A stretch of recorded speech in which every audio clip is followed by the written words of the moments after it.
আসসালামু আলাইকুম। সম্মানিত সুধীমণ্ডলী, আমরা সূরা জুমারের 50 নম্বর আয়াত থেকে এখন আমরা আলোচনা শুরু করতে যাচ্ছি ইনশাআল্লাহ।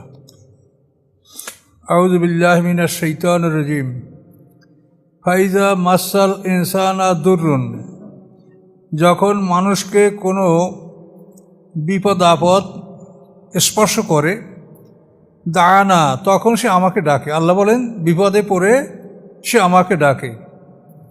সুম্মা ইযা কাওয়াল্লাহু নি'মাতাম মিন্না, অতঃপর যখন আমি আমার পক্ষ থেকে তাকে নেয়ামত দান করি, কলা, তখন সে বলে ইন্নামা উতিতু আলা ইলমিন, যে এটা আমার জ্ঞানের জন্য আমাকে দেওয়া হয়েছে, আমার জ্ঞান দ্বারা আমি এটা অর্জন করেছি।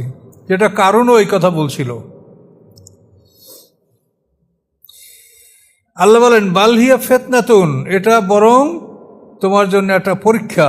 ওয়ালাকিন্না আকসারাহুম লা ইয়ালামুন, কিন্তু তাদের অধিকাংশ এটা জানে না। কাজেই ধন সম্পদ আল্লাহ দান করেন, এই জন্য ধন সম্পদ লাভ করার পরে যেন কেউ না বলে যেটা আমার জ্ঞানলব্ধ, আমি জ্ঞানের কারণে অর্জন করেছি। এই কথা বলে কারণ ধ্বংস হয়েছিল।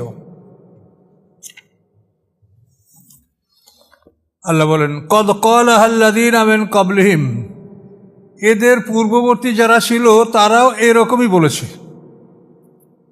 মানে মক্কাবাসীদের পূর্বে যারা ছিল, এই কারণই তো তাদের পূর্বের অনেক, তাদের পূর্ববর্তী যারা ছিল তারা এরকমই বলেছে। ফামা আগনা আনহুম মা কানু ইয়াকসিবুন, অতঃপর তারা যে উপার্জন করেছিল এগুলি তাদের কোনো উপকারে আসে নাই। তাদের এই ধন সম্পদ এগুলো তাদের কোনো উপকারে আসে নাই,